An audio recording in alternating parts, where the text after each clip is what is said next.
રાજ્યમાં હાલ કોરોનાના કેસ દિવસે ને દિવસે વધી રહ્યા છે ત્યારે અમદાવાદના સોલા સિવિલ હોસ્પિટલમાં હાલમાં કોરોનાના પોઝિટિવ 2 દર્દી સારવાર હેઠળ છે, જેમાં એક નવજાત બાળક કોરોના પોઝિટિવ હોવાથી એનઆઈસીયુમાં સારવાર અપાઈ રહી છે। આ ઉપરાંત હોસ્પિટલમાં અન્ય 23 વર્ષીય મહિલા પણ કોરોના પોઝિટિવ નોંધાઈ છે। મહિલાને ઓબ્ઝર્વેશનમાં રાખવામાં આવી છે। બંનેની સ્થિતિ હાલ સ્થિર હોવાની માહિતી મળી। આ તરફ અસારવા સિવિલમાં પણ કોરોનાના 3 કેસ નોંધાયા।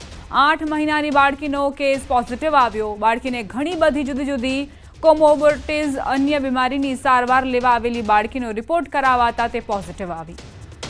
હાલ બાળકી પીઆઈસીયુમાં દાખલ। એક 60 તો અન્ય 40 વર્ષીય વ્યક્તિને પણ કોરોના પોઝિટિવ। આજની તારીખે સોલા સિવિલ હોસ્પિટલમાં 2 કોવિડ પોઝિટિવ પેશન્ટ એડમિટેડ છે। એમાં એક 23 વર્ષના બેન છે જેમને ફિમેલ મેડિકલ વોર્ડમાં એડમિટ રાખેલા છે, અને એક ન્યૂબોર્ન છે કે જે કોવિડ પોઝિટિવ મધર હતા એનું ન્યૂબોર્ન છે જે પોઝિટિવ આવેલું છે, જે હાલ એનઆઈસીયુમાં એડમિટેડ છે। લોકોએ ખાસ તકેદારી જે અગાઉ આપણે રાખતા હતા તે ભીડવાળી જગ્યાઓમાં જવાનું ટાળવું જોઈએ। શક્ય હોય ત્યાં સુધી આપણે કફ એટિકેટનું પાલન કરવું જોઈએ। માસ્ક શક્ય હોય તો માસ્કનો પણ ઉપયોગ કરવો જોઈએ। ઓબેસિટી મુક્તિ માટેની રાષ્ટ્રવ્યાપી પહેલ એ વર્તમાન સમયની જરૂરિયાત છે। તે વિષયને ધ્યાનમાં રાખી ગાંધીનગર સિવિલ ખાતે વોર્ડ નંબર 14માં ઓબેસિટી ક્લિનિક શરૂ કરાયું છે। આ રાજ્યનું પ્રથમ ઓબેસિટી ક્લિનિક છે। અત્યાર સુધીમાં 569 દર્દીઓ જેઓ વધારે વજન ધરાવે છે તેમને તપાસીને જરૂરી સારવાર તથા માર્ગદર્શન આપવામાં આવ્યું। મહત્વનું છે કે બીપી, ડાયાબિટીઝ, હૃદયરોગ સહિતની બીમારીને નાથવા માટે ઓબેસિટી મહત્વનો ભાગ ભજવતો હોવાથી ઓબેસિટી ક્લિનિકમાં તેવા દર્દીઓની સારવાર કરાઈ છે। અત્યાર સુધી 500 ઉપર પેશન્ટે એનો લાભ લીધો છે, જેનો BMI ઇન્ડેક્સ 25થી વધારે હોય એ ઓબેસમાં આવે છે, અને એના લીધે જે હાઇપરટેન્શન ને ડાયાબિટીસ જેવી બીમારીઓ થાય છે, તો એના માટે બધા નિષ્ણાત ડૉક્ટર મૂકેલા છે અને ડાયટિશિયન મૂકેલા છે, જે એ લોકોની સારવાર માટે કે આગળ શું તમારે ન્યુટ્રિશન લેવાનું છે અને એ લોકોને ગાઈડન્સ આપશે પેશન્ટને। સમાચારોમાં આગળ વધીએ। ચોમાસાને લઈને મોટા સમાચાર મળી રહ્યા છે। ગુજરાતના ખેડૂતોએ ચોમાસામાં જોવી પડશે રાહ। હવામાન નિષ્ણાંત ચિરાગ શાહનું અનુમાન ગુજરાતમાં ચોમાસું મોડું આવી શકે છે। જે ચોમાસું 14-15 જૂને વહેલું આવવાનું હતું તેની જગ્યાએ 25થી 30 જૂને ચોમાસું આવી શકે છે। આ વર્ષે વરસાદ સારો રહેશે અને 100% ઉપર વરસાદ રહેશે।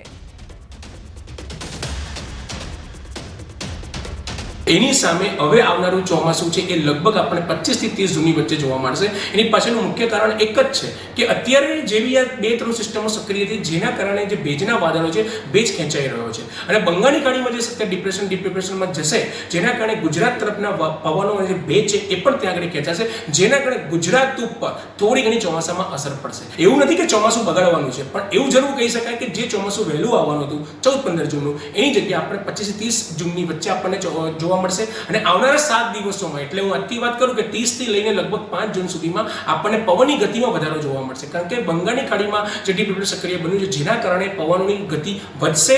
લગભગ 10 થી 20 કિલોમીટર પ્રતિ અવર, જે અત્યારે એના કરતાં વધારે આપણને ગતિ જોવા મળશે। પવનની જે દિશા છે જે વધી રહી, મતલબ જે પશ્ચિમ તરફથી આવી રહી છે, જેના કારણે પવનની ગતિમાં આપણને વધારો જોવા મળશે। આ બધા પરિબળોના કારણે આ વખતનું લગભગનું જે આપણે ચોમાસાનું અનુમાન હતું કે જે 14-15 જૂને આવવાનું હતું, એની જગ્યાએ આ ચોમાસું 25 થી 30 જૂનની વચ્ચે આવશે। અને આ વર્ષે જરૂરથી વરસાદ સારો રહેવાનો છે। આવનારા 3 મહિનામાં આપણને 100% ઉપર વરસાદ જોવા મળશે, પણ હાલની આ ડીપ ડિપ્રેશન સ્થિતિના કારણે આપણને ચોમાસામાં થોડો વિલંબ થશે અને ગુજરાતવાસીઓએ ચોમાસામાં થોડી રાહ જોવી પડશે। ઘેડ પંથકના વિકાસને લઈ કિસાન કોંગ્રેસ પ્રમુખ પાલ આંબલિયાએ આરોપો લગાવ્યા છે। ઘેડ વિસ્તારમાં સરકાર દ્વારા 139 કરોડ રૂપિયા નદી ઊંડી અને પહોળી કરવાની વાત કરાઈ હતી, જે પ્રમાણે કામો ન થયા હોવાનો તેમણે આરોપ મૂક્યો। સરકારના પદાધિકારીઓ પર પ્રહાર કર્યા। ઘેડમાં વાસ્તવિકતા એ છે કે 1995 પહેલા ઘેડ વિકાસ સમિતિ હતી।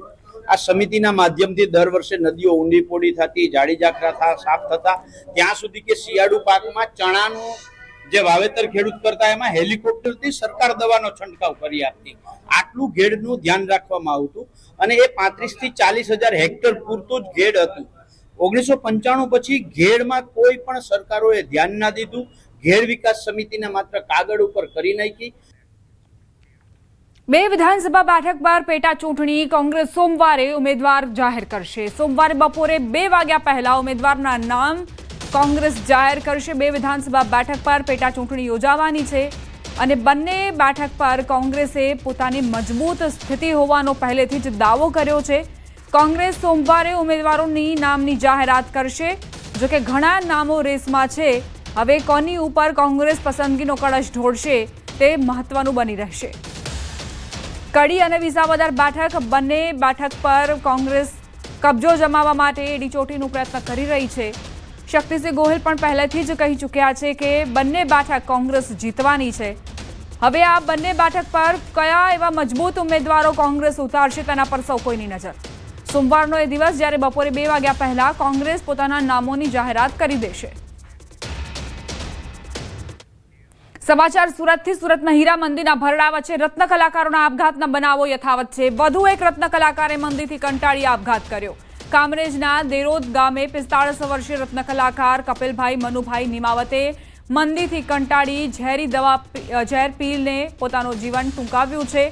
પરિવારે તાત્કાલિક હોસ્પિટલમાં સારવાર અર્થે ખસેડતા ટૂંકી સારવાર બાદ તેમનું મોત થયું. હીરાના ધંધામાં આવેલ મંદિરથી રત્ન કલાકારોના માળા વિખેરાઈ રહ્યા છે. નોંધનીય છે કે બેરોજગાર રત્ન કલાકારો માટે સરકાર દ્વારા આર્થિક અને શૈક્ષણિક મદદ માટે જાહેરાત પણ કરાઈ છે. પરંતુ સરકારની આ જાહેરાતનો લાભ મેળવવામાં રત્ન કલાકારોને ખૂબ મુશ્કેલીઓ પડી રહી છે. હીરાના મંદિરના કારણે આ રત્ન કલાકારે આત્મહત્યા કરી છે. જે પેકેજ જાહેર કર્યું છે એ પેકેજની અંદર અર્ધ બેરોજગારનો સમાવેશ કરવામાં આવ્યો નથી. 13,500 ની ફી માત્ર ને માત્ર જાહેર કરવામાં આવી છે. હું તમને આજે એ જ કહેવા માંગુ છું કે સરકાર આની અંદરથી નોંધ લે, નહીતર આવા કેટલાક પરિવારોના માળાઓ વિખાઈ જશે. ગાંધીનગરથી સમાચાર. રાજ્ય કર્મચારી મહામંડળની માંગ. કામકાજના દિવસો અંગે માંગ કરી. સરકારી કચેરીઓ માટે લેખિત રજૂઆત કરી. 5 દિવસના સપ્તાહ મુજબ દિવસો રાખવાની માંગ. કેન્દ્ર સરકારના ધોરણે અમલ કરવા રાજ્ય કર્મચારી મહામંડળની માંગ. ગુજરાત રાજ્ય કર્મચારી મહામંડળે મુખ્ય સચિવ, સામાન્ય વહીવટ વિભાગ અને વહીવટી સુધારણા પંચને લેખિત રજૂઆત કરી. રાજસ્થાન, મહારાષ્ટ્ર, દિલ્હી, પંજાબ અને બિહારમાં તેનો અમલ કરાયો હોવાનો કર્મચારી મહામંડળનો દાવો. ગાંધીનગરથી આ સમાચાર. રાજ્ય કર્મચારી મહામંડળે માંગ કરી છે કે કામકાજના દિવસો 5 કરવામાં આવે. કેન્દ્ર સરકારની કામગીરી મુજબ જ 5 દિવસના કામના 5 દિવસ નક્કી કરવામાં આવે. ભરૂચ જિલ્લાના નિકોરા ગામમાં એક યુવક યુવતીના પ્રેમ લગ્નને લઈને ગામમાં ધીંગાણું સર્જાયું. યુવક પોતાની પ્રેમિકા સાથે ભાગે અંકલેશ્વરમાં લગ્ન કર્યા બાદ પાછો નિકોરા ગામે ફરતા બંને પક્ષો વચ્ચે તીવ્ર વિવાદ થયો. વિવાદથી શરૂ થયેલી ઘટના લાકડીઓ અને હથિયારો સુધી પહોંચી મારામારીમાં ફેરવાઈ. આ ઘટનામાં અનેક લોકો ઘાયલ થયા. ઇજાગ્રસ્તોને તાત્કાલિક ભરૂચ સિવિલ હોસ્પિટલ ખસેડાયા. ઘટનાનો વિડીયો સોશિયલ મીડિયામાં વાયરલ થતા પોલીસે કાયદેસરની કાર્યવાહી શરૂ કરી અને ગામમાં બંદોબસ્ત ખડકાયો. પછી છે ને એ ભાઈ ત્યાં જેવી તેવી બધી ગાળો બોલતા હતા. હું ત્યાંથી નાહી આવ્યો. પછી એ બધા પાછળ આવ્યા ને અમારે પર બધા એટેક કરી દીધો. હવે અમે 3 જ ભાઈ હતા ત્યાં, બીજા ભાઈ હતા ને આ બધા પાછળથી આવ્યા અને એ લોકોએ બેટો ને કુંવારી ને એવું લઈને બધા આપી દીધું. વડોદરાના ઈએસઆઈ હોસ્પિટલ